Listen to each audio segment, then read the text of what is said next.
And whenever you're analyzing what LinkedIn are likely to do or the reasons why they have done something, always think, how does this enhance them selling more recruiter products? Just comment, right? Easy. Well, anybody can write congratulations. Anybody can write great post. But none of that actually really helps you. Proper commenting, actually saying something that adds value, is not easy, but that's where the real value is. Welcome to the HRIS Careers Podcast with your host, Troy Wallace, a podcast for human resources information systems professionals to help you elevate your HRIS career. We always say no one gets into HRIS on purpose, but it sure is interesting to find out how they did. We interview your HRIS peers to find out how they got tricked into the industry and what lessons and tools they use to progress their careers along the way. We discuss industry trends, AI, and even talk candidly about all the most popular HRIS platforms. Just think of it as the closest bar just outside the entrance of your favorite HR technology conference. Now you get it. Welcome in. Welcome to the HRIS Careers Podcast, recording, as always, live from the beautiful studios in downtown Omaha, Nebraska. We're going to call this the winter weather, winter sweater, a little bit of a beard episode. We're trying to keep warm here in Omaha as the temperatures turn much, much more frigid. Our guest today is Mark Williams, and he'll help us warm it up with his hot LinkedIn tips. Oh, that's cheesy. Mark Williams is an expert in everything LinkedIn. We got started more in the recruiting space, but now he is a go-to resource and has the very informative podcast Informed that covers everything soup to nuts with LinkedIn. Whether you are job seeking, whether you're recruiting, whether you are marketing using LinkedIn, it is a must listen to stay informed on new functionality that they're rolling out, best ways to use things. I learned a ton during this podcast. Mark drops so many tips in this podcast about how to use LinkedIn better, but some other things you will not want to miss is we have our first blooper. I wasn't going to put it in, but just last minute I decided to append it to the end. You'll have to go past the bumper music at the end and, just listen or watch if you're on YouTube. Other things that he shares is the one thing that you must do to optimize your profile to be found. It's something that I did immediately after I got off the call with him. Also, why Mark received a cease-and-desist letter from LinkedIn lawyers that just happened to be located here in my town of Omaha, Nebraska. And of course, you always want to hit the lightning round. Again, our thanks to Mark Williams. Really appreciative that he was willing to come on the podcast. He definitely has a much larger podcast audience-wise than we do, so definitely appreciated. So without further ado, please enjoy this wide-ranging conversation with LinkedIn expert, Mark Williams. Mark Williams, welcome to the HRIS Careers Podcast. We really appreciate you being here. We know you're finishing up your day in the United Kingdom. Definitely appreciate you taking the time. Real quickly, even though I just told you in the pre-interview that I wasn't going to speak very much. I listen to all kinds of entrepreneur podcasts. Well, I'm over podcasts, but I heard you on probably 2 or 3 different ones, and I started following you and your Informed podcast, and this may make you a little uncomfortable, but maybe once a week, your voice puts me to sleep. You know, Gold member, I don't think that's something one dude should say to another dude. Yeah, a little creepy. Now, this is in the best possible way, because the way you do your podcast, number one, it's very even-keeled. You do have a great radio voice, and your bumper music is not jarring. So it's meets all my criteria for listening, and then absorb what I can through the night, and then I have to re-listen to it in the morning. I've done your introduction already in the intro. Can you just give us a little overview of what you've built on LinkedIn, your coaching, and what your Informed podcast covers? Yeah, sure. Well, thank you for having me on the show. It's great to be here and a chance to talk to you and your audience. I have been involved in encouraging people and helping people with LinkedIn for quite a long time, since 2008. And I sort of got into LinkedIn training very early on and sort of decided to back that horse. You know, if you think about it, 2008, there was certainly no guarantee that LinkedIn was going to be what it is today. But it appealed to me. And because I had a background in recruitment, I had used it, and certainly a lot of people that were working with me and for me at the time were using it as well. So I was reasonably comfortable with it as a tool, and realized that just nobody or hardly anybody out there really had any understanding of what it could do. And there was a lot of fear, I think, really, which I could relate to, because I had been running a business and had people working for me who were using LinkedIn, and I was very dubious as to whether that was a good use of their time.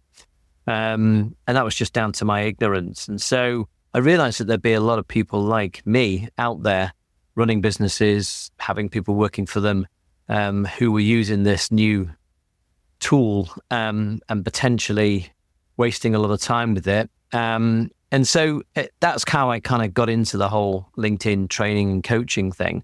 It's very early days, really. I mean, LinkedIn started in 2003. Certainly in this country, didn't really have any impact until about 2005. And then it was a fairly steady growth. By about 2007, it was starting to becoming something that I think more people were taking seriously. And as I say, I started in 2008. Obviously, a lot's changed since then, including what I do. When I first started, because I had a background in recruitment, most people that listened to my podcast, which started fairly early on, and not in 2008, but relatively early on, most people listened to my podcast and also came on my training courses, would be from a recruitment background or involved in recruitment in one way or another.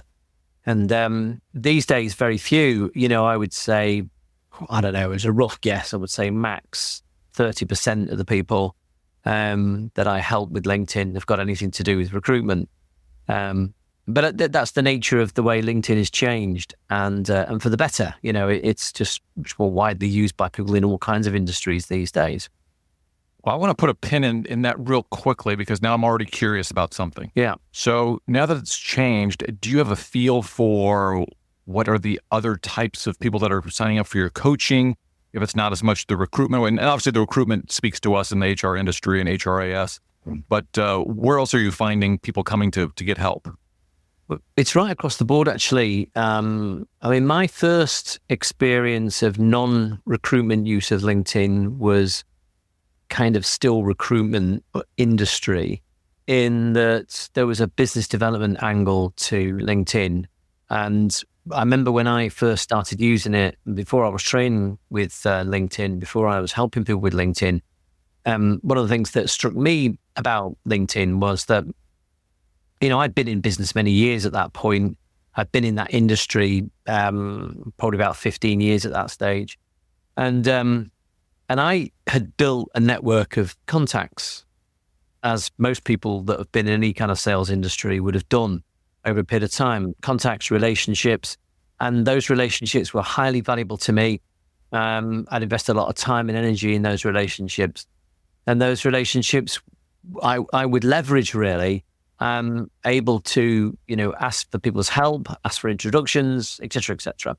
Nothing unusual about any of that. But when I was first introduced to LinkedIn as a recruiting tool, it struck me fairly early on that actually what we're really talking about here was a sort of a database of contacts, and being able to see your contacts, the people that you'd invested time building a relationship with, and seeing who they knew.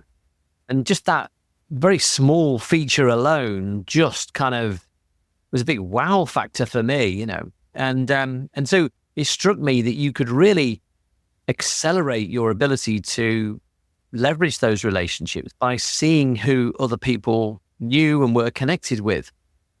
And of course, that then opens up all kinds of opportunities for businesses. So you've got this situation where you have a relationship, you can see that that person potentially knows lots of other people, and you can leverage that and ask them to introduce you. And that can help. Obviously, it can help from a recruitment point of view, but more importantly, it can help from a business growth point of view.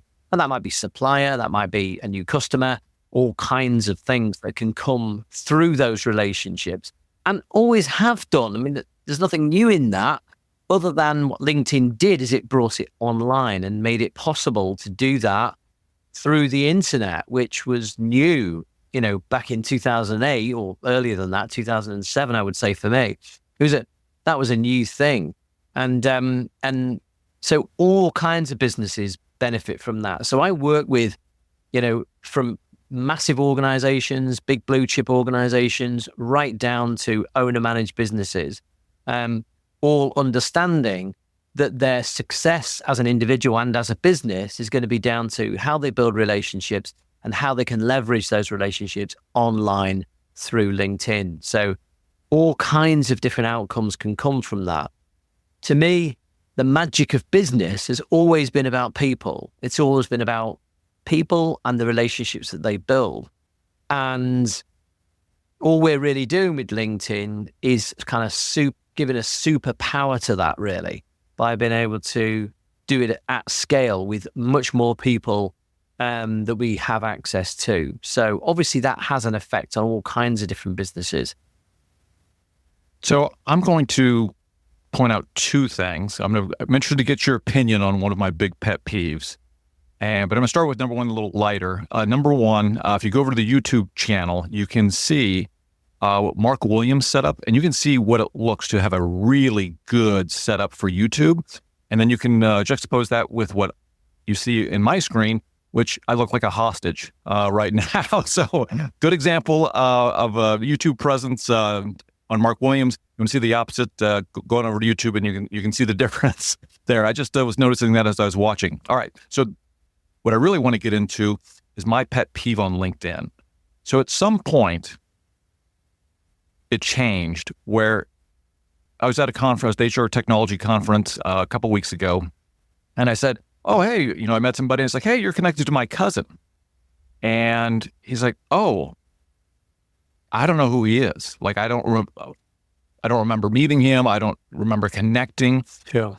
For almost the first 5 to 10 years, I would not accept a connection unless I had actually worked with them or really had a relationship with them.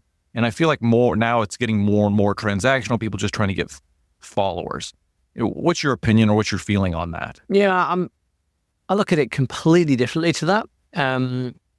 I would say my experience is almost the absolute opposite of that. So I would say in the early days of LinkedIn, most people just added connections without any thought. And in many respects, it was the right thing to do.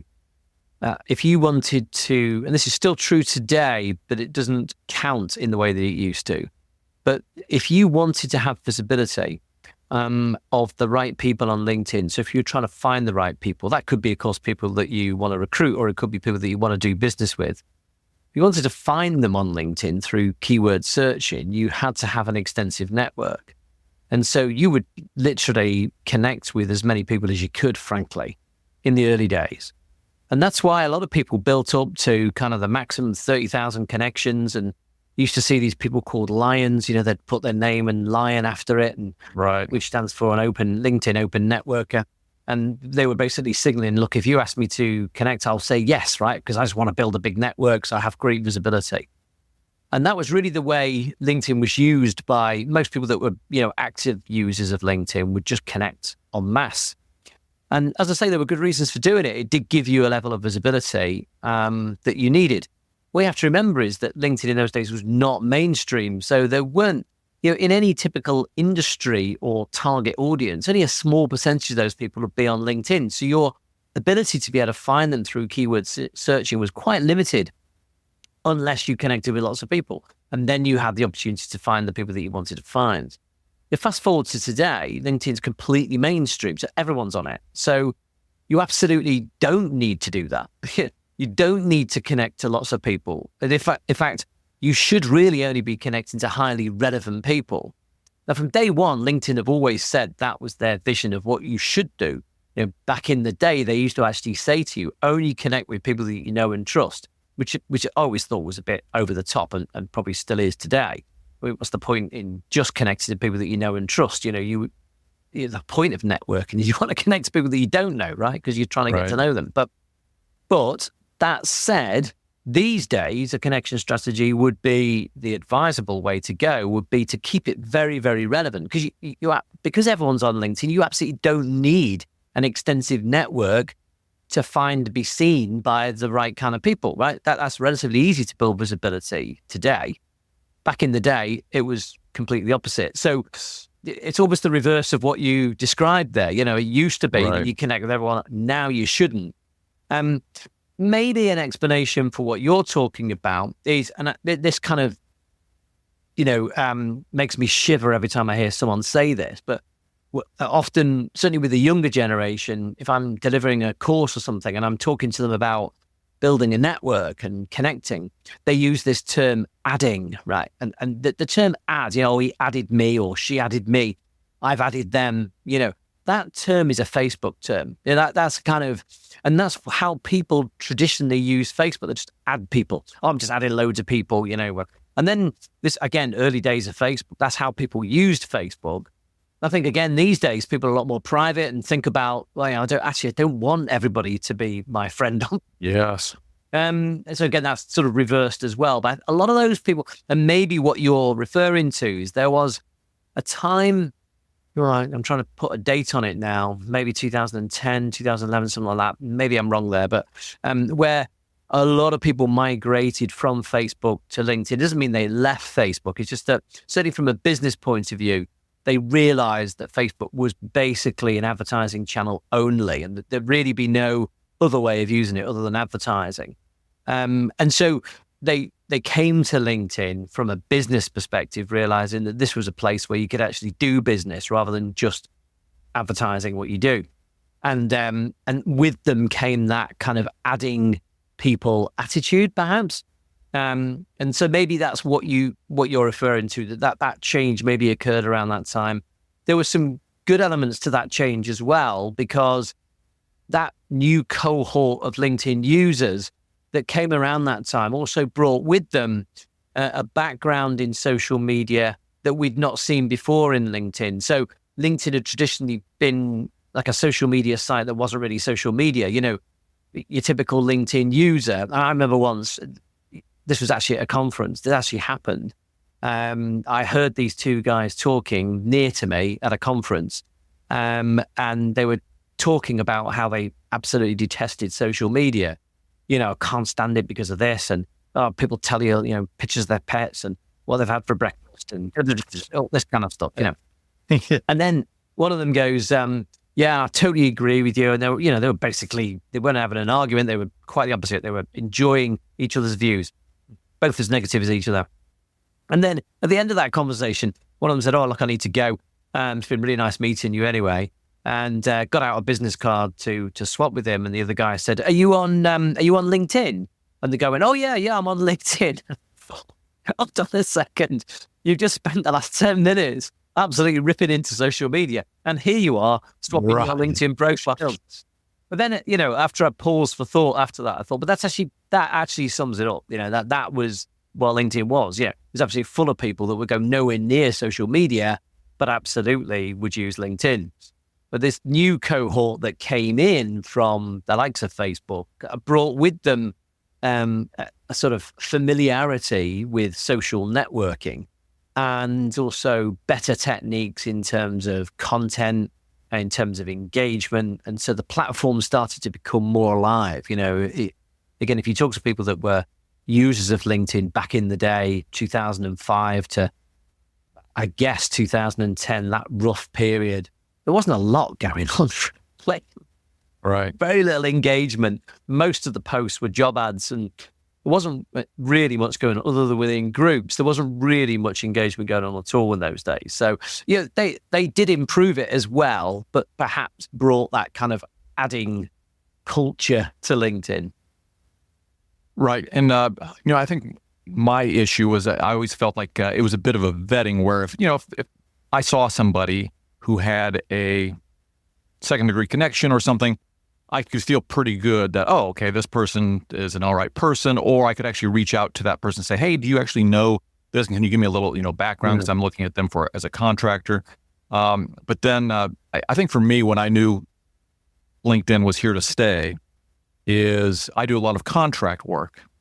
And when you kind of submit into some of these contracts now, it's almost required that you give them your LinkedIn profile. Yeah, sure. Yeah. And I've heard several strategies of people that use it as part of their filtering service. And if you don't have one, you can't play. Yeah. And so that is definitely one where I was like, oh, well, if LinkedIn was still an independent company, I would have bought stock at that point. I mean, I take your point. You can't really judge someone by their network, either both size and relevance, because you don't know what kind of connection strategy they've had both now and in the past, right? So you don't know how they got to that point, and it may be that they're a long-term, like me. I mean, I think I've got, I don't know, I'm going to guess here, I'll have to check, but maybe 11,000 connections or 10,500 connections. I mean, I don't know anything like that number of people, and I'd rather it be less.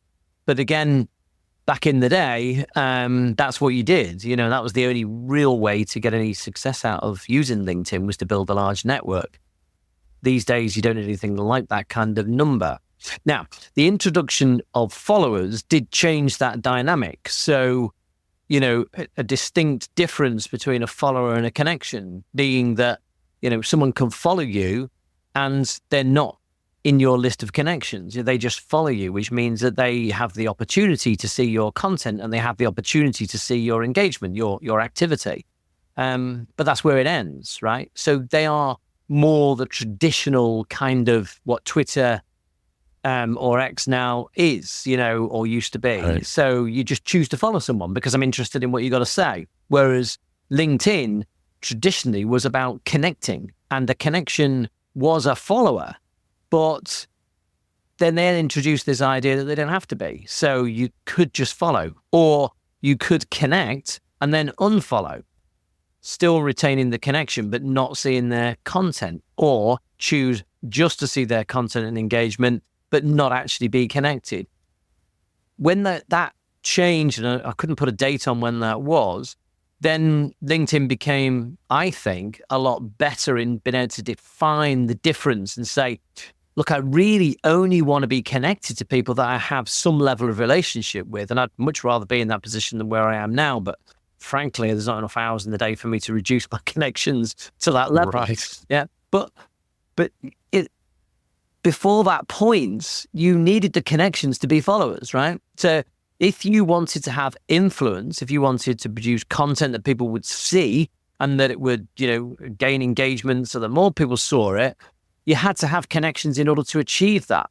Whereas nowadays, you need a few connections in order to get that started, because of course a connection is forcing someone to be a follower in effect.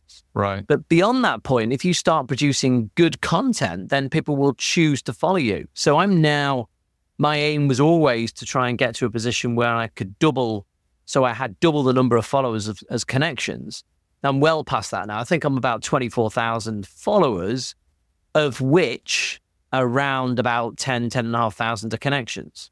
Yeah. So not an exact number that, because I say there may be connections that have unfollowed me, right? But I would say that qualifies. You've made your goal. Yeah, no, absolutely. And I would say that once you get to a point where you're trying to gain influence and visibility, then that's what you want to be achieving. That's what you want to try to achieve. And of course, these days we can change our profile so that our primary button on the front of our profile is to follow rather than connect. So if you want to encourage followers rather than connections, that's where you should go. Because it all becomes very emotional, this, because, and that sounds a ridiculous word to use, but that's the only thing I can think of way of describing it. Because what happens is people go, oh, right, so you think that you're so good that you don't want to connect with me, you just want me to follow you, which is just, I can never understand that mindset. Like, right. No, what I'm saying is that connections become useful as a connection when you don't have many of them, because these are people that you actually really do know. And so, of course, I want to encourage people to follow me and not connect with me, because the reason that they're connecting with me is largely they just want to see my content. They don't necessarily want to build a relationship with me. And relationships, by the way, have to be driven by both sides. You know, you can't just say, I want a relationship with you. Well, what happens if I don't want a relationship with you back? I mean, relationships are a two-way thing, right? So a connection is a definition of that, where you go, hey, would you like to connect with me, Troy? Yes, Mark, I do want to connect with you. So you send me an invite and I'll accept it. And we're now connected. Now we have the opportunity to build on that and build a relationship. Oh, and by the way, along with that, I'm also a follower. So I get to see your content as well, right? Oh, absolutely. And so if anybody out there has ever defriended somebody on Facebook, it can cause waves in the real world as it goes through. So I understand, it's very difficult to clean up your connections list, but I would agree with you, and maybe you can, with your influence, can get LinkedIn to do something like that, right? Let's make everybody reconnect, right? And the only way you can reconnect is through a validated phone call, to that person, and now they can continue to be a connection. Because I do prefer having this connection and follower be distinct. Yeah, I mean, to be fair, Reid Hoffman, the founder of LinkedIn, or co-founder, because of course nobody's just a founder, but he was the main guy behind LinkedIn to start with. That was his vision. To be fair to him, that's how he said it should be. But unfortunately, when a network is in its infancy, it doesn't work. You just don't have the opportunity for the visibility. So everybody abused it and just went for big numbers. It's only now that everyone's on it. The theory of a connection being a relationship and a follower not only works when you have pretty much everyone on the network. Yeah, it just doesn't work. It didn't work in the early days of LinkedIn to take that strategy on board. It was a misunderstanding of how people would use the platform. So LinkedIn would constantly advise us, we only want you to connect with people that you know and trust. And we'd constantly push back and go, I ain't doing that because that's not in my benefit. Right? I need to connect to lots of people. People will always do what they're incented to do. Yeah, so exactly. And the way the system worked meant that you got more out of LinkedIn if you connected to lots of people. That's definitely not true now, but it certainly was back in the day. I mean, it is a little bit true now. There's someone you may have heard of called Brenda Miller. She's a LinkedIn trainer in the US, and she I don't know if she still does it actually, because I opted to be removed from it. But she used to build this like a league table of LinkedIn trainers across the world, and she would rank them by their follower growth, right? And I was dead against this because I was like, so what you're saying is that as LinkedIn trainers that should be putting out best practice, it should be showing people how to use this platform. You're saying that follower growth is the definition of how influential you are, but you're not differentiating followers from connections in that regard. So what you're basically saying is if you want to get to the top of this league, just connect with anybody you can and get up to 30,000 connections and you got 30,000 followers, right? That's just wrong. That isn't the way LinkedIn should be used at all. So, I said, look, I don't want to be part of this. No offense, but I just don't think that represents what it should be. If you wanted to define actual followers, the people that just follow you, then that is influence. But number of people that you know, as in connections, that's not. That just because you know more people doesn't make you more influential.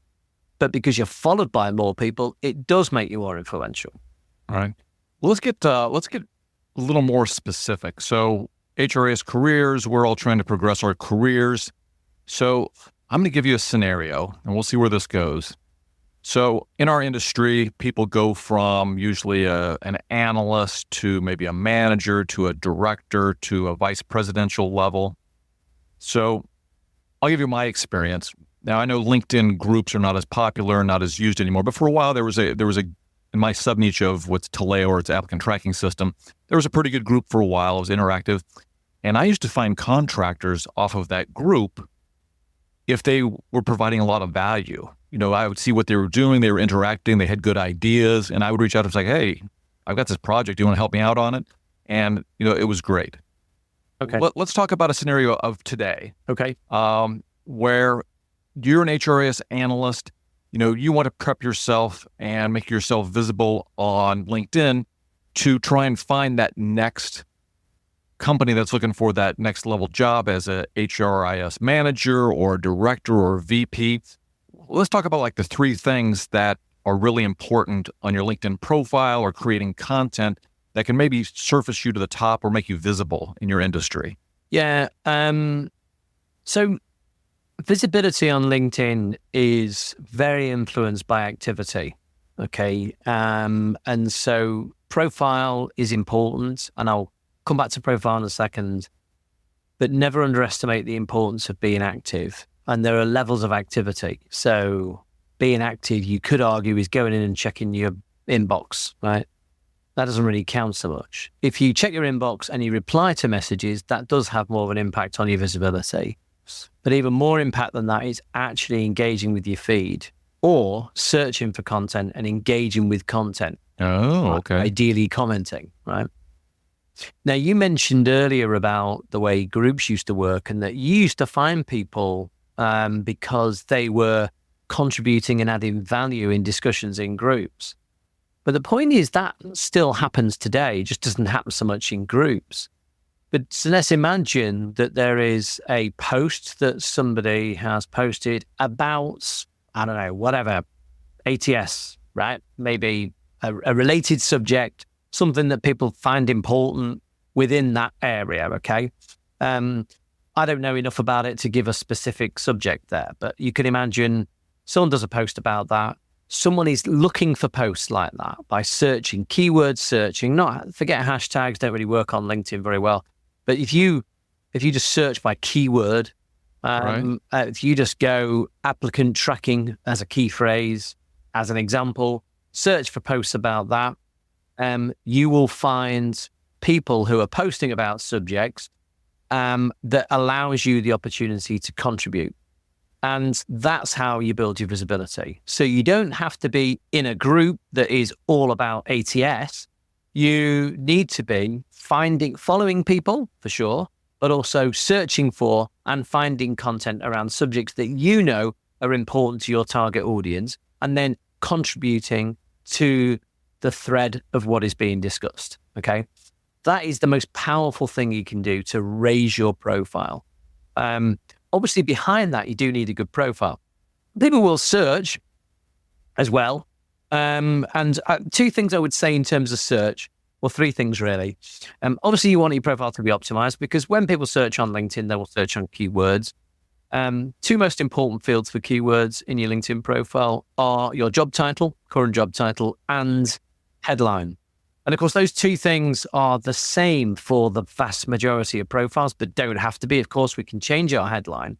And so if you think that, you got 220 characters in a headline and 100 characters in a job title, you've got 320 characters there of keyword-rich fields that you can work with in order to make sure your profile is fully optimized for search.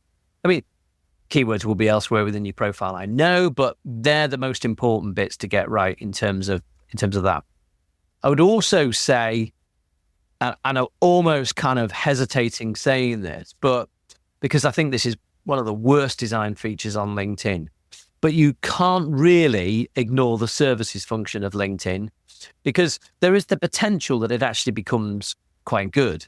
In theory, it should be quite good. LinkedIn have said themselves that it's becoming more popular. There's been a 65% increase in service requests over the last year. Certainly if that's based on my experience, the vast majority of them are completely irrelevant. But there is that possibility. So services doesn't cost you anything. Obviously, if you have a premium account, it looks a little bit better in your profile.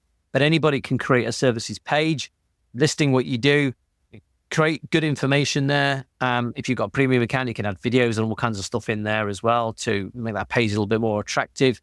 And then people in time may start to understand that they can use, instead of just doing a keyword search, they can actually do a services search. So it's rather than a people search, it's a services search, and find you that way. So there are three things I'll do in a profile. Optimize through the job title and the headline, and then make sure that you create a services page so that people, if they were to do a services search or even go to the services marketplace, that they can find you that way, right? Those things are important, but to me, if you gave me a choice between someone who had a fantastic profile and wasn't really active on LinkedIn, which I would say there's a lot of people like that, versus someone who has an okay profile, it's not great, but was hugely active on LinkedIn, engaging on a daily basis. Which one of those would be more successful? Which one would I pick? The second one all day long. I mean, no comparison, right? I mean, obviously you want both, right? Great profile, high level of activity, bang, that's what you want. But if I had to pick between the two, I'd pick the active one rather than the one with the great profile. So the visibility piece, so is it the act of going and commenting and on different posts and LinkedIn understands that you're actually searching for that content? When we say visibility, does that mean that you may come up earlier or higher in a search? Or does that mean that you're getting visibility because people are seeing you comment and they're seeing that like, oh, this guy, is around, he's saying really good things and I'm getting value out of what he's saying? Yeah, so it does affect search as well. But no, my main point is not so much the search angle to it. It's more the visibility that you achieve through engagement. And that's not so much about people seeing you in the thread, although that obviously can be impactful. But it's also about the fact that those people that are following you are regularly reminded of your existence and start to learn more about you by seeing what you've done, by seeing what your comments are on other people's posts.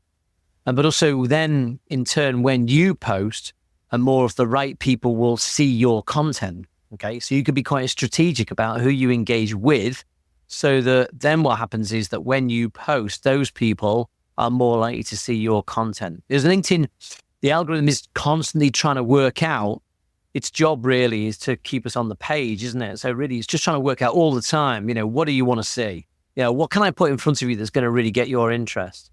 So relevance, as they call it, this element of relevance, what is the relevance between Troy and Mark? Does Mark want to see Troy's content in his feed? How do we determine that? Is Troy posting about the kind of content that Mark typically tends to engage with? Well, that's a good sign. Okay. And are they connected? Well, that's a good sign as well. Have they swapped DMs? Yeah, yes, they have as well. All right, crikey. We probably ought to make sure that when Troy posts next, Mark does see it. And if Mark then subsequently engages with Troy's content, well, then we're definitely going to show more of it, right?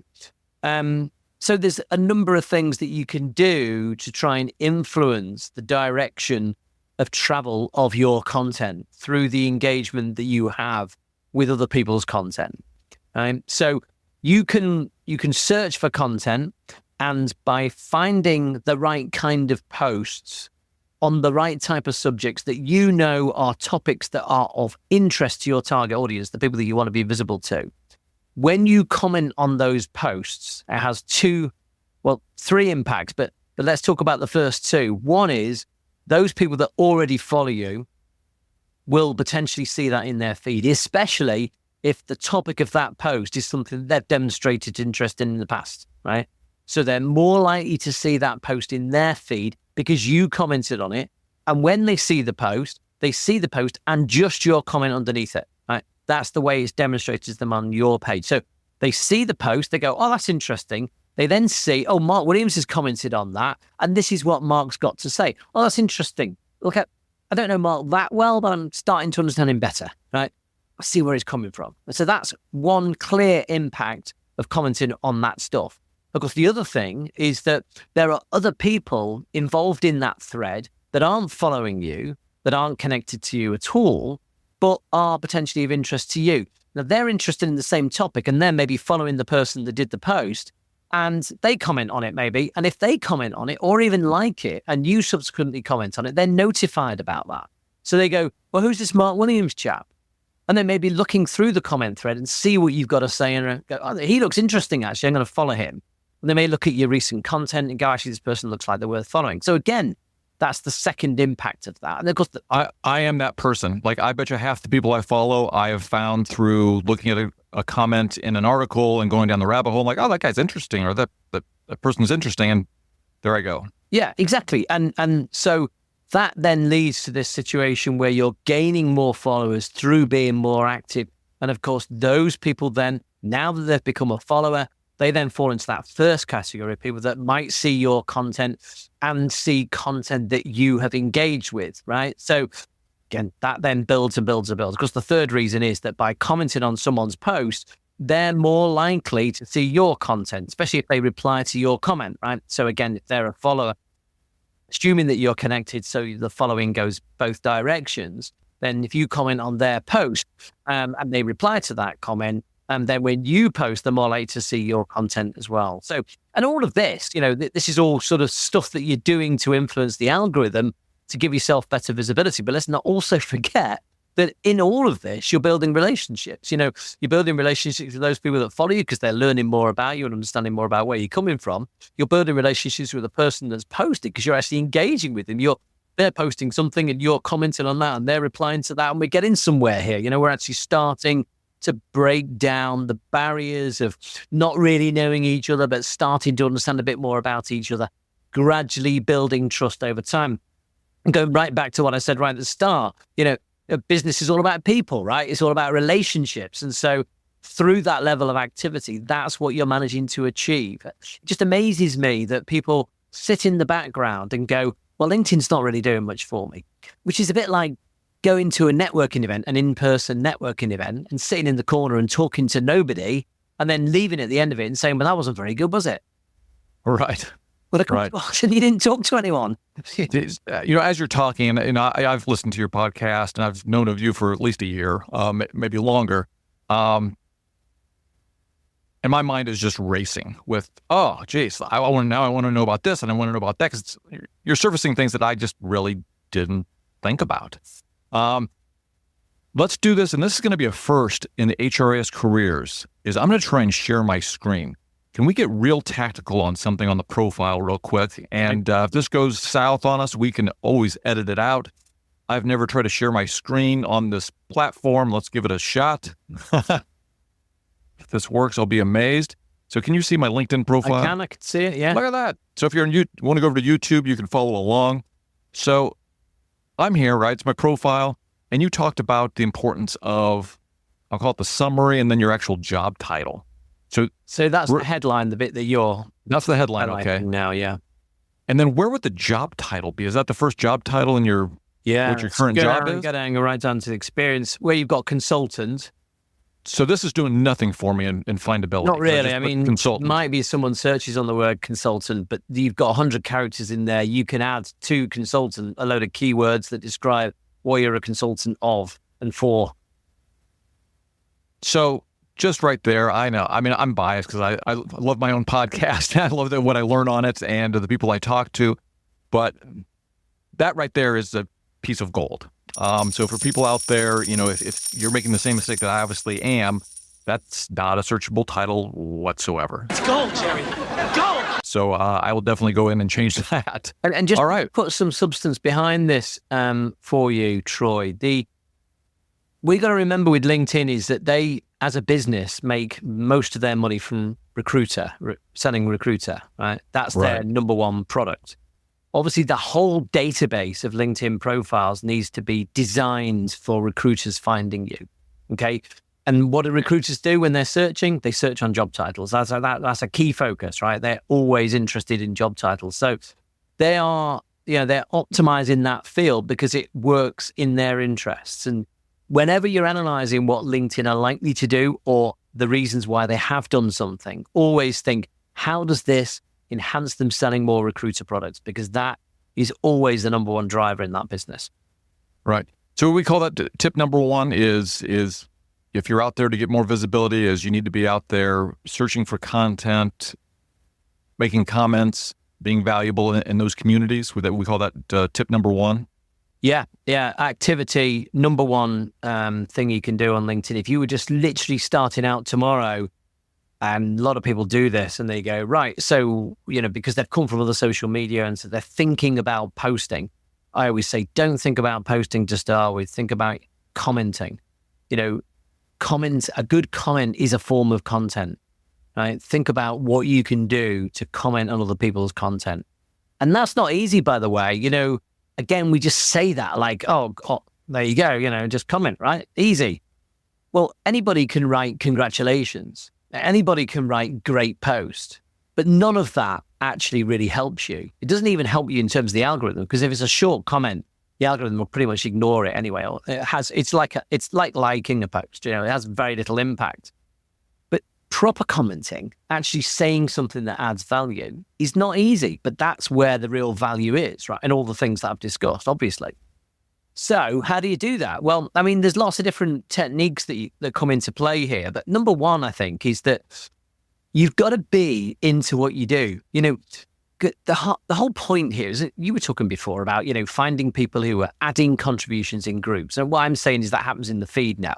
But you were right. And you probably found good people by doing that because you were interested in their contribution and you were judging them by their contribution.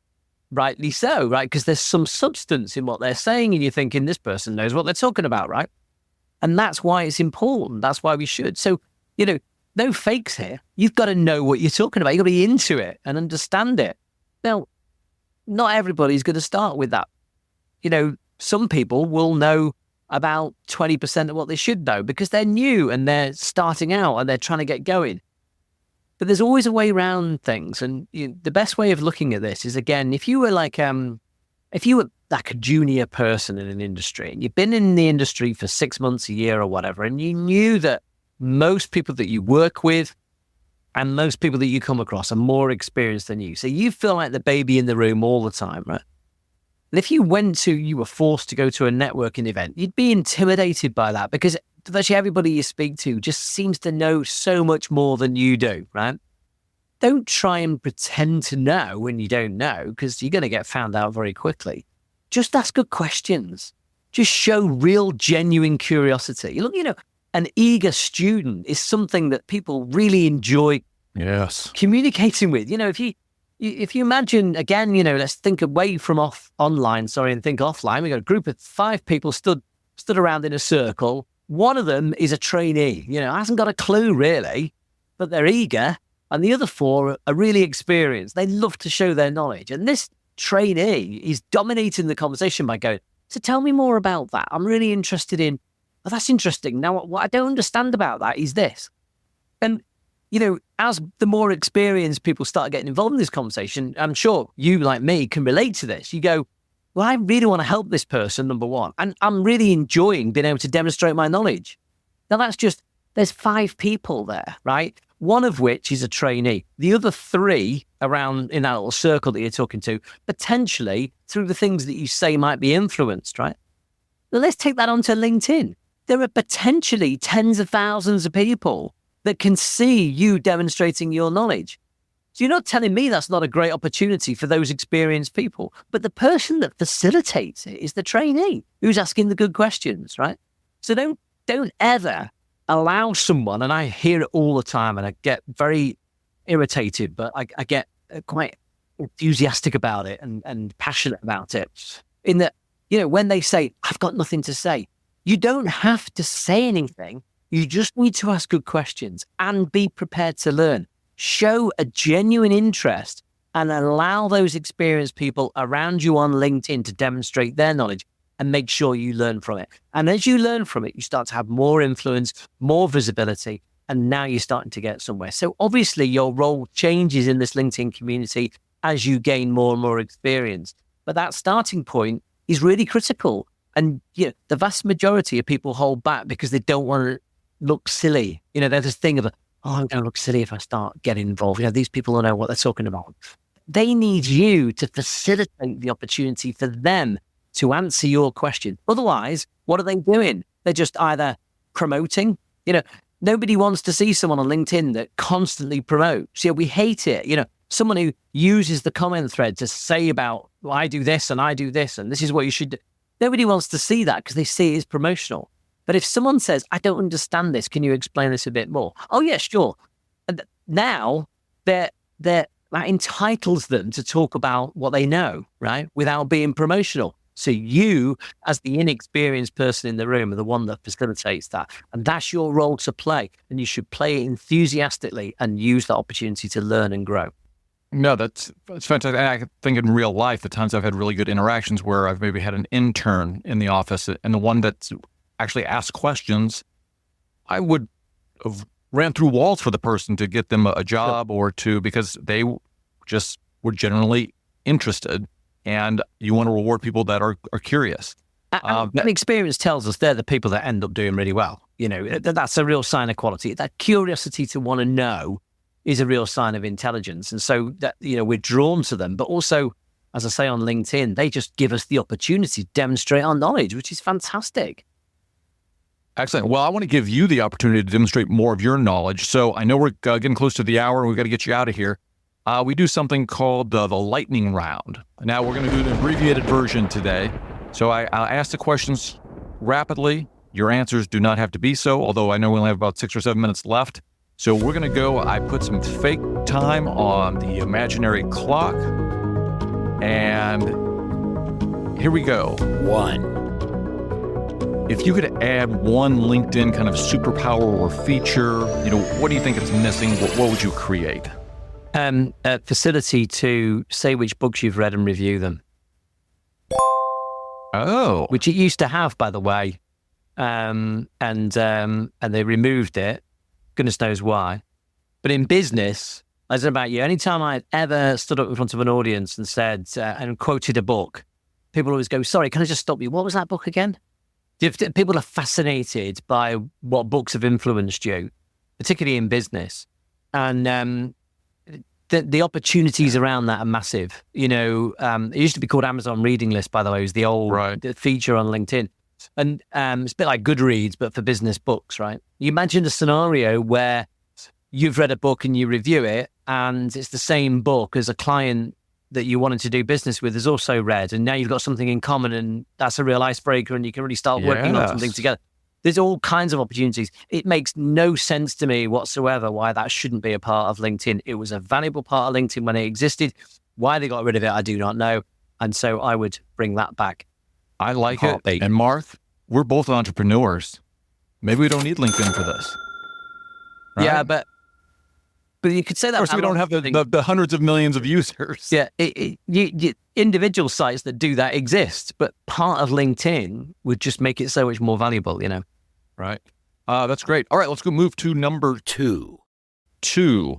What is the quirkiest, strangest thing, maybe it caught your attention, LinkedIn headline that someone's used that you've seen? Yeah, I'm glad you gave me some prior notice of this question because it's not the kind of one you just necessarily come off right at the top of your head with. But there's a guy who, years ago this was, put in his headline, "Don't hate me because I'm better than you." Nice. His headline. Yeah. It's been copied lots of times now, but I remember that originally. But the one that I like most is, I don't think this exists anymore. I don't think you can find her anymore. But it was something like, and I might not be quoting this exactly, because I did try and look it up, but I don't think it's there anymore. I've seen myself in the mirror, so you don't have to DM me to tell me how pretty I am. Nice. No, that variation. But what I like about that is it's sort of, unfortunately, because LinkedIn's, a multinational network, you get different cultures who, have different attitudes towards women. And so a lot of females will relate to this. They just get DMs, totally inappropriate DMs all the time, and it can be quite frustrating. So I like the fact that she's just kind of preempting that and saying, you don't need to. I'm not sure it probably works. She probably would get a lot of DMs from. You get some attention for sure. Yeah, all right, let's move on to number 3. This was a late add to the list, so you may have not seen it. 3. Would you take £1 million right now to never use LinkedIn again? Yes. You would. Yeah, but see, I'm at a stage in my career where, I'm towards the end of my career, so that would suit me just fine, actually. I'd be quite happy with that. Well, so I was all prepared to sweeten the pot with a 3% share in the Liverpool Soccer Club, but I didn't have to make the second offer. Yeah, no, I'd snap your hand off for that one without a doubt. But, if you'd asked me that at the beginning of my career, maybe not. £1 million is a lot of money, but maybe not. But certainly now I definitely would if I'm given an honest answer, for sure. Oh, I'd be gone too. I would definitely be gone. Never look back, and I don't know, I'd go someplace. Keep coaching basketball, we don't know. All right, so I want to get you out. I got one more selfish question. Yeah. 4. So the difference between interacting as and this is probably not applicable to everybody, but it's applicable to growing the podcast for sure. Interacting with a page profile rather than your personal profile. Yeah. Stupid, not useful. Yeah. Can a page create the same sort of following? And yeah, I'm not a fan. I'm not a big fan of pages full stop, and I'm particularly not a fan of commenting as a page. I just think it's anonymous commenting. I don't understand why anybody would do it. Anytime I ever get a comment on one of my posts from ABC PLC, I just think, well, who is that? I don't know who you are, right? So to me, business is about people. Personal brands are really important. LinkedIn is all about personal branding. It's all about building visibility as an individual on behalf of the company for sure. And there's no harm in the company brand and the individual brand working in tandem in order to gain the most benefit. But for me, business is about people. So keep it personal, make it about you. When you comment on something, then you're building a relationship in the ways that I've discussed before. When you do it as a brand, I just don't think it has the same impact at all. And what are you going to get from it? You know, it's not going to help your content from your company page reach more people or anything. You know, all the things that I talked about before are all based on the way the algorithm works around people, not around pages. Right. All right. Well, we'll finish up the lightning round right there. Number one, I'm a big fan of the Informed podcast. So that's one thing I want to point out. I listen to it regularly, and it's just, I'm getting information like I got today in this podcast, things I just simply didn't know about the platform. So where else can people find you, Mark? Well, there's a website called LinkedIn.com. You can probably find me there. All right. I mean, that actually is my main thing, really. There's LinkedIn as the podcast, and that's it these days. I just keep it to those two things. So I don't bother with the website anymore. I used to, but I don't bother with that anymore. I don't need to build an audience on my own platform anymore. So LinkedIn, you'll find me. LinkedIn.com/in/Mr. LinkedIn. That's how you'll find me there. And then obviously the Informed podcast. Great. We'll put everything in the show notes. There's not a lot of links to reach Mark. You can get them over on LinkedIn. One thing we missed out on, and maybe I'll link to it in the show notes, is didn't you have a little bit of a copyright spat with LinkedIn with one of your... Sort of, yeah. And they, over the years, they've had various times when they go on about their trademark. And I think it was, when was it? Probably 18 months ago or so. The podcast used to be called LinkedIn Informed. And you could argue that LinkedIn Informed is not using the LinkedIn trademark because it was linked informed. Right. But it's a sort of play on words, right? But you could argue it. But what they basically did is the lawyers that they appointed to, approach people like me with a cease and desist. It was very clear it wasn't a legal threat so much as it was, we'll just take your account away if you don't comply. So now, so now the cobwebs are clearing. So I remember, now I've heard this on another podcast, and didn't you say that the letter you got from the lawyer originated in my hometown of Omaha, Nebraska? It was from Omaha, yeah. Yes, they had a facility here, and I wonder if they're doing their legal work out of that facility. Yeah. It used to be where the help center was based. I don't know whether it still is, but it may well be that the head of the general counsel, their internal counsel, I think might be based there. I don't know, but that's where the law firm that they use is based. Yeah. Yes, lawyers are less expensive here in the middle of the country than they are in New York City. So, yeah. Hey, Mark, we really appreciate you being on the podcast. Again, we'll have everything linked in the show notes. Check it out on YouTube as well. We certainly appreciate any follows or reviews. Again, Mark, this was great. Thank you very much. Pleasure. I really enjoyed it. Here we go.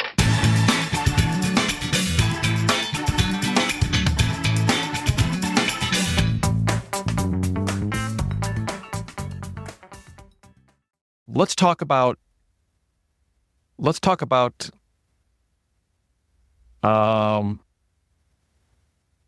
we'll cut this, Mark, but somebody decided to come down to my bathroom and flush the toilet. Maybe we'll leave that in. Brilliant. Here at this end. Yeah, there we go. Oh boy.